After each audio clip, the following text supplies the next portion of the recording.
Let's go live.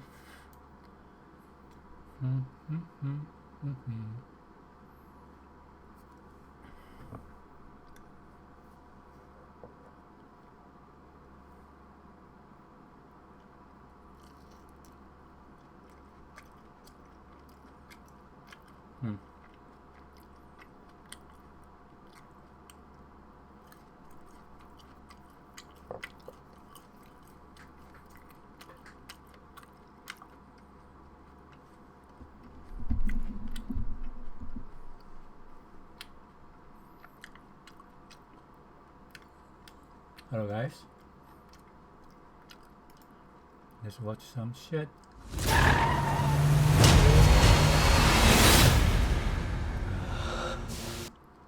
Hey everyone, so welcome to another video, and in this video I just want to talk about parents and why you should appreciate actually having parents and all what they are trying to do with you. Just appreciate it a little bit more. And I remember when I used to be like a teenager and I was going through the puberty, and when I was on the high school, I wasn't treating definitely my parents the way they deserve, and now when I look back I definitely regret it. I remember when I used to be at the high school, I used to lock myself in my bedroom, and I didn't want to talk to my parents because I just thought that they're just trying to annoy me all the time. And my dad was planning cycling trips around Czech, and I was just oh, don't bother me with this, I just want to party on the weekends, and I didn't talk to them at all. And when I look at it right now, I have spent so much time being locked in my bedroom and just watching some videos, or just chatting to my friends on Facebook, and I didn't spend too much time with them. I was sometimes trying to avoid them, and now when I look back I definitely do regret it. And I've started realizing this a few years ago when I became more mature and just grew up a little bit more, and started realizing how much I regret how I was treating my parents.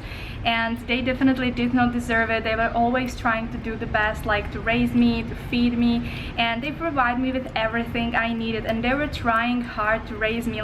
Raising children is definitely hard, and then you are trying your best and your child is so ungrateful, and you just love your child so you can't do really anything about it. But if I would have the choice, I would definitely treat my parents differently. I can't unfortunately change it, but last few years I have started treating my parents a completely different. I keep telling that how much do I love them, and you have no idea how much do they appreciate it. You may think it's automatical thing that they're I don't need to you feel I don't need to tell them that I love my parents. They of course they know it. Yes, they may know it, but actually telling them, and I have to admit it was pretty hard to say on loud to my mom or to my dad I love. Okay, it's hard. Baked potatoes, very good, and with onion and jalapeno.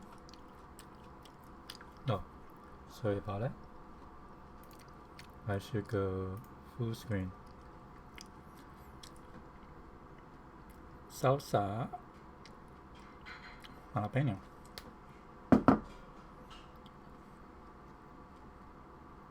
Baked potatoes.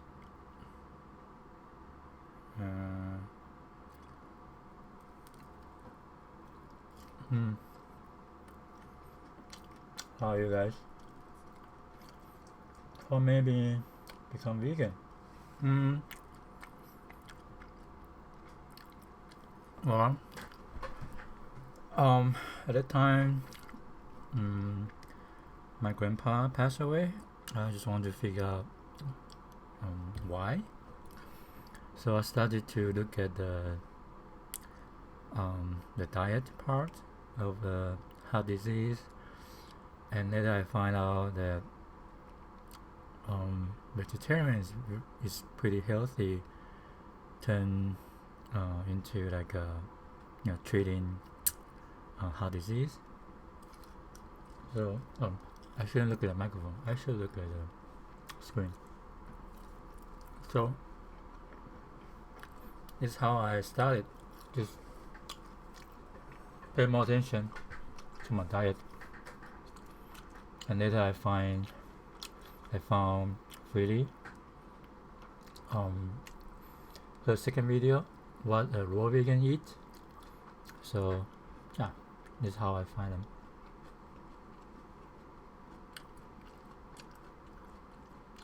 One minute. Well,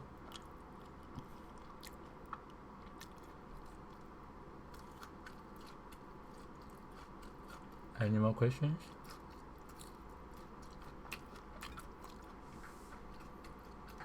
If not, let's watch more videos. Let me see.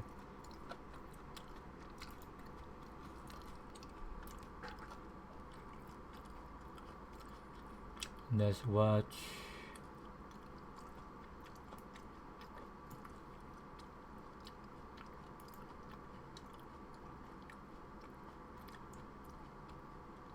Does that answer your question? I hope it does. Well, first of all, it's a health reason, but what made me stay vegan is ethical reason. Yeah, if you want to simplify. Let's watch Go Vegan. Get us.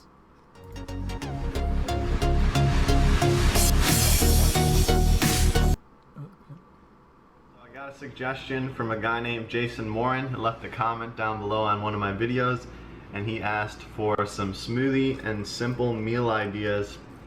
So you ask and you shall receive. So in this video, I'll flash to you a few dinners that I made from the past 3 nights, and sooner or later I'll bust out some smoothie recipes. So check this out. Alright, ladies and gentlemen, this is day 1 and I'll show you what I got here. Tonight's going to be a potato based dinner. So we got some baked potatoes and we got some steamed potatoes. I just kind of wanted to mix it up and have a little bit of different texture. And I also got some roasted pepper and some roasted mushrooms. And I'm just gonna drop some lettuce. I'm gonna drop some greens from a little bit more bulk to the meal, something a little bit more fresh, a little bit hydrating. And I got a sweet chili sauce. This is some sriracha, and I'm just gonna add this over the top. And this meal probably comes out to around 1,600 calories and only cost me about $6. Check it out. So we got pasta night tonight. Day 2 of the simple high carb dinners. Alright, Italian pasta. This is actually wheat pasta. If you guys like gluten-free, go gluten-free. There's plenty of brands that are organic and are gluten-free, but this packaging just looks so freaking remarkable. So I'm gonna do a mix of rigatoni and mezzi potato. Well, I didn't boil my potatoes first, so I just wash them, cut them up, and put it into the oven, 350 degrees Fahrenheit for around 15 minutes. I think it's a bit too long. Maybe next time I'll boil them first and then bake them later. Oh, but still good. Still good.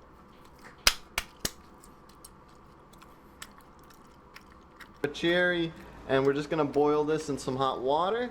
The quicker you eat dinner, the quicker you can get to bed early. And personally, for me, a pasta meal would be at least 1,600 calories. One of these packages are about 1,700 calories. So I'm gonna do 1.5 because I'm feeling extra hungry. So here's a story for you. So one night in Chiang Mai, at a buffet called Happy Green, I had dinner with Paul Van Zweel. Now Paul Van Zweel, if you don't know who he is, he's one of the fastest vegan cyclists out there. He's from South Africa. He's an Olympian. He's an amateur professional bike racer. Now, I was sitting down dinner with him, and of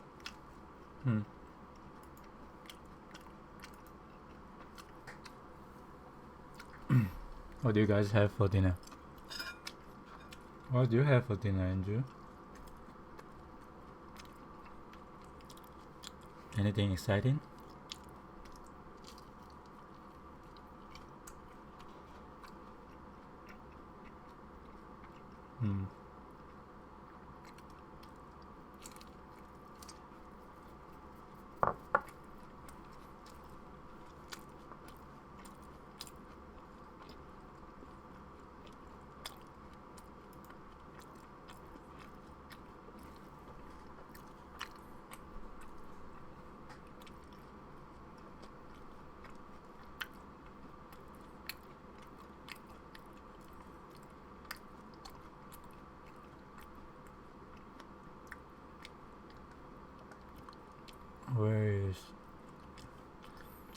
Where's the vegan rock climber? Oh, here we go.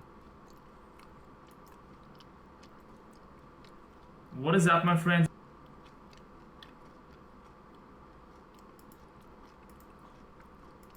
What is up, my friends? It's Manny from Vegan Rock Climbing. Welcome back to the channel. In today's quick episode, I want to examine the usefulness of having a training diary and how to actually write one. Let's get into it.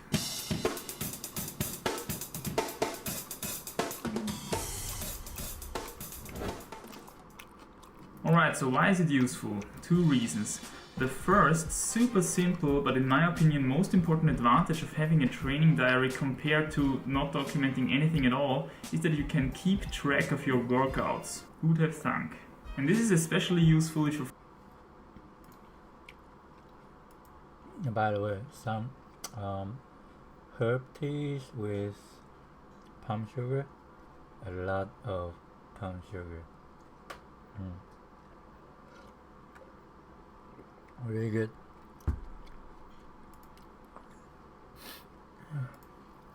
Following some kind of program. Let's say this program contains 10 hangboard sessions.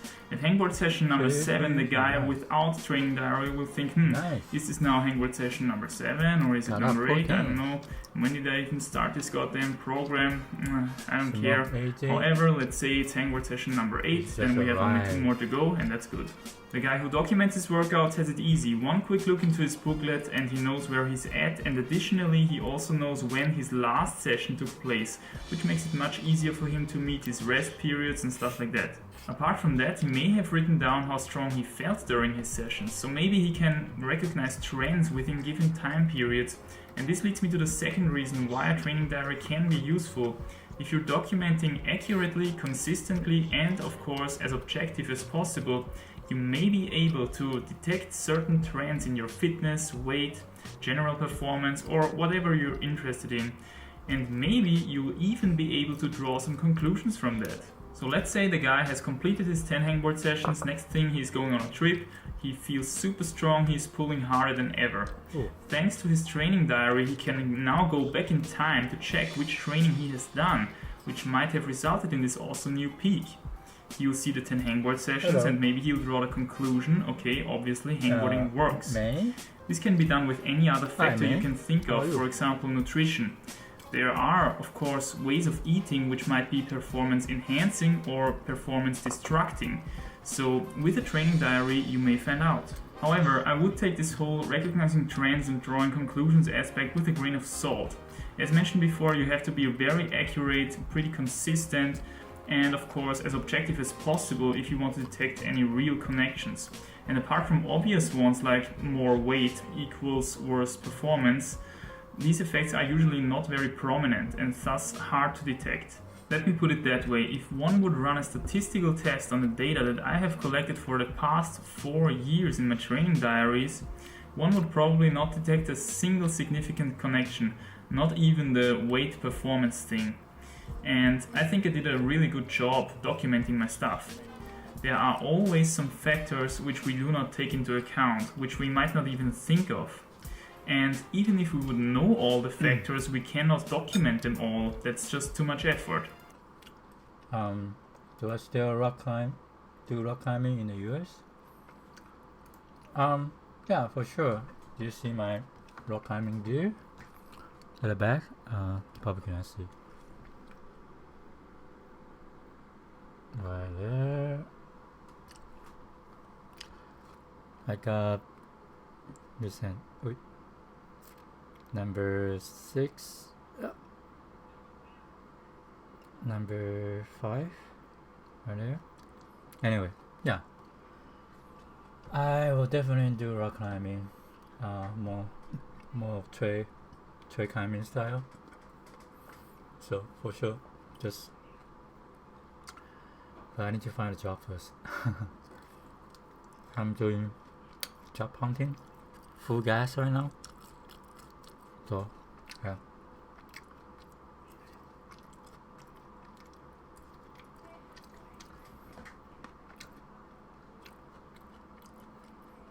And once I got a rock climbing partner, I'll definitely go rock climbing.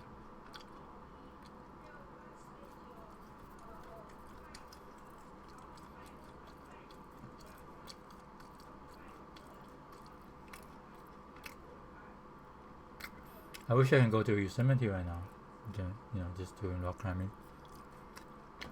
But unfortunately, I can't right now. So, yep.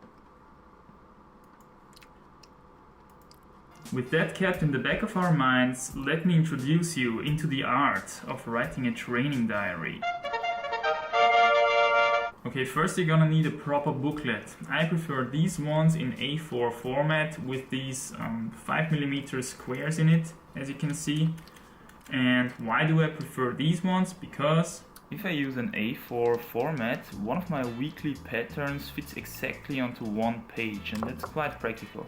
By the way, what you're gonna need if you want to make a really good training diary is also one of these rulers, and maybe a couple of different colors for your graphs and numbers and stuff, but that's just for the perfectionists, I don't know. I like it that way. So let's draw one weekly pattern. Alright, so as you can see, that's relatively quick. Alright, I want to do something else. Let's watch. What do you want to watch?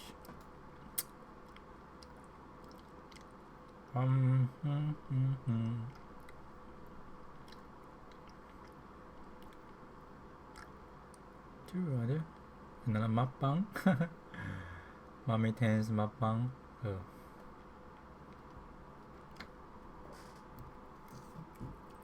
Maybe.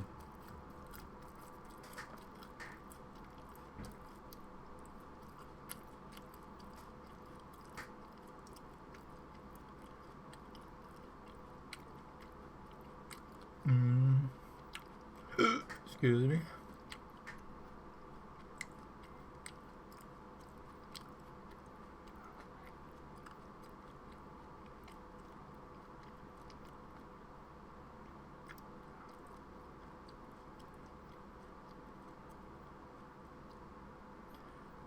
Oh, by the way, this one will be interesting. Moms know their kids need love, encouragement, and milk. With 8 grams of protein and 8 other nutrients, 9 out of 10 U.S. Olympians grew up drinking milk. Moms know kids grow strong when they milk life. No thanks. Fuck milk.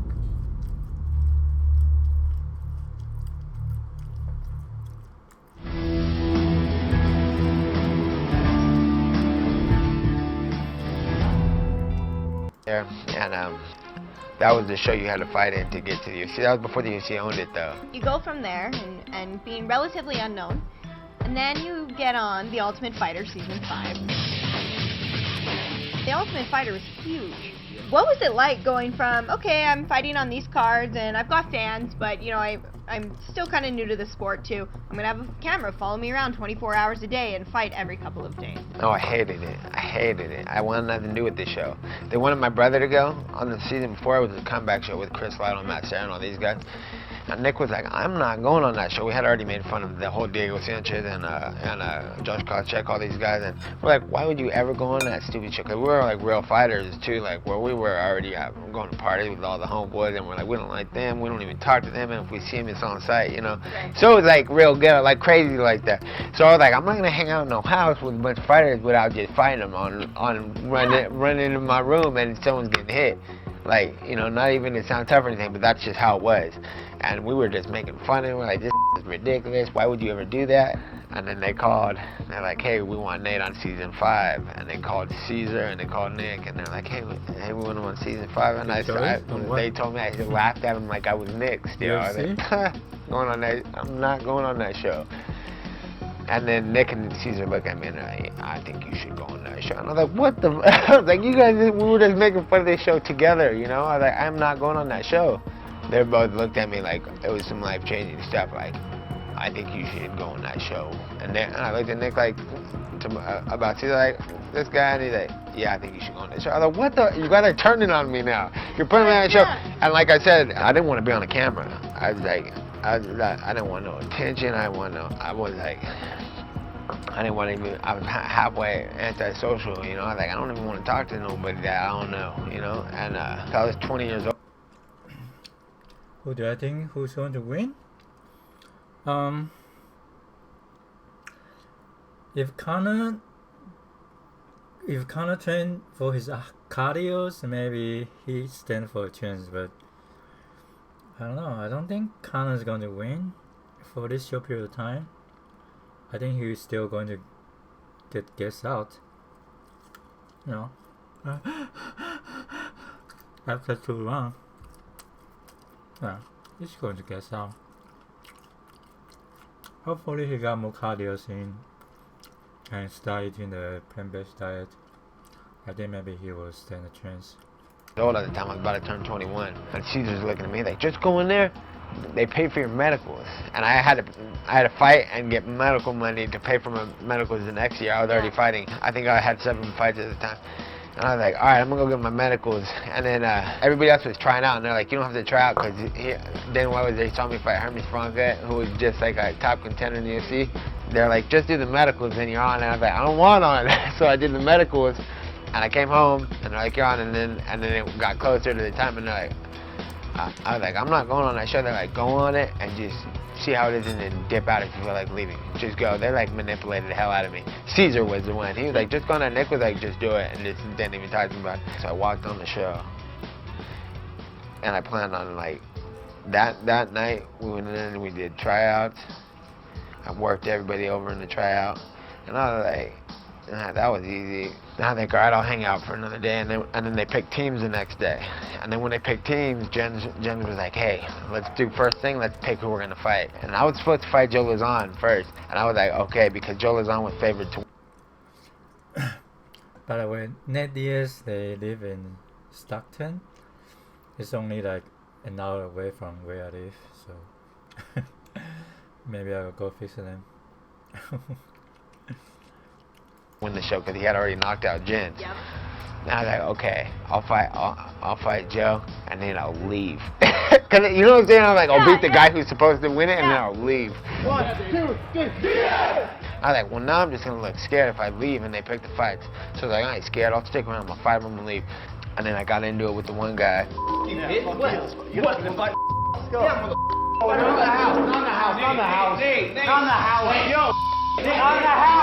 And I ended up switching up the whole thing. I fought the one guy, and then when I beat him after a win, I'm like, I could kick it for a few days. You know, you're chilling, and I don't have to diet down. I get a few days to eat stuff. I'm like, and then one thing led to another, and the whole show went by, and accidentally, I was like good TV or something, and I was like just being just normal. Trying to be all cool. All of a sudden, you want to fight me for no reason? Get out of here, man. What'd you say? What'd you say? Dude, I'm gonna pop him if he gets near me.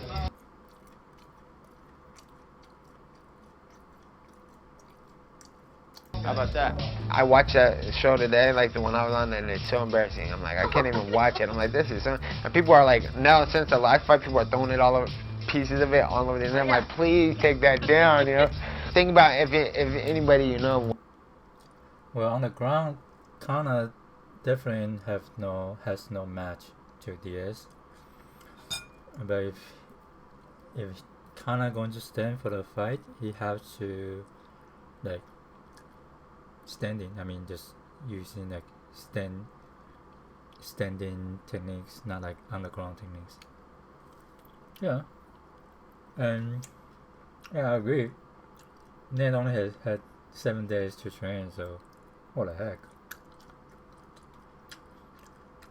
So we'll see. I don't know. Watches a video from 10 years ago of themselves, you're Oh like, my shut God. Yeah. up, please. I look stupid, look at my hair, look at whatever. So I'm watching, I'm like, man, how stupid. I hear people say that all the time, you know. Oh, he's a mental fighter or emotional fighter. I don't even know what the that means. That's the most retarded I've ever heard. Mentally. The only emotions I get is if I lose, I'm pissed, you know. Look at where I'm at now. I guess it was a good idea. Yeah. But you won the show, But yeah, first of all. and then I won the show. And what's funny too is like I was so confused and had no concept that what money was and how much what was what. I remember I looked at Dana White. You can see it on the show. At the end, I was like, I'm rich. I never had bought anything more than a pair of shoes, you know. I had plans to go home. Like, I'm gonna buy my mom a house. I'm gonna buy a Cadillac. I'm gonna do this. I'm gonna buy all the freshest gear. I had all these ideas, right? And then I got home and I went to the car dealership and I was like, I want a Cadillac STS. I want this. And the guy who I was talking to, my boy E-Rod, he was like, well, how much money are you thinking about spending? I was like, I'll probably spend like 10 G's. And he's like, come over here. Looked at this old ass Honda Civic. I was like, what am I? There's no Cadillac. I'm not gonna drive that thing. Right. And then I ended up buying the Honda Civic, but it was cool because he tinted the windows and put beats in there for me. So your boy was pumped up, you know. I was like, all right, I'm thumping. So then I just kept fighting, but the money I was making from fighting, and especially when it Friday night bonuses and all this stuff, I was like, wow, I got a career, I got a job, I'm rich. You know, as far as I was concerned, I was traveling and it was crazy. Did you enjoy getting to go different places, having people notice you, know that you did win this huge competition? It was weird. It was almost kind of like expected too, though. You know, like I felt like I was supposed to win all this stuff when it was happening. Like I can't go home and lose. I can't be like embarrassing. I had a lot of people I felt like I wasn't gonna let down. And really nowadays, I'm like, I don't like. Who am I gonna let down? Like, you get in here and fight. I didn't even care. No, you know what I'm saying? But at the time, so when it all happened, I was like, yeah, duh, I'm supposed to do that. You know. But it was really exciting to be able to do well for myself as a 20, 22, 23-year-old. Because I already as a kid being looked at by people like, you know, neighborhood kids, family, and like people were like, we were already little kids, guys, and running around doing whatever we wanted when we were real young. So we were already not supposed to be not much. So when it felt good to do good, I'd be like, yo, we're doing good, you know. And I appreciate stuff that came from like my brother and even the UFC and like stuff. Seriously? Copyright audio? Fuck that shit.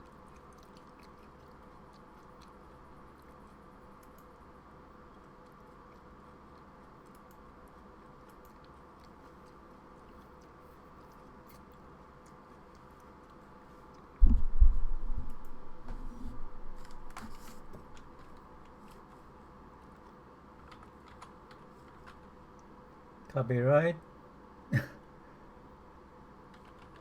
Copyright audio.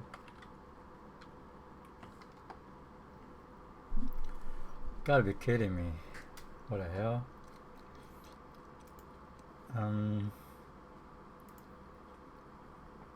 Wow.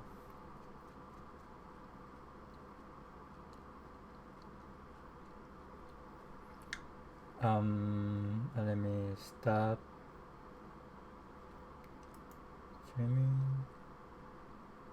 Nope.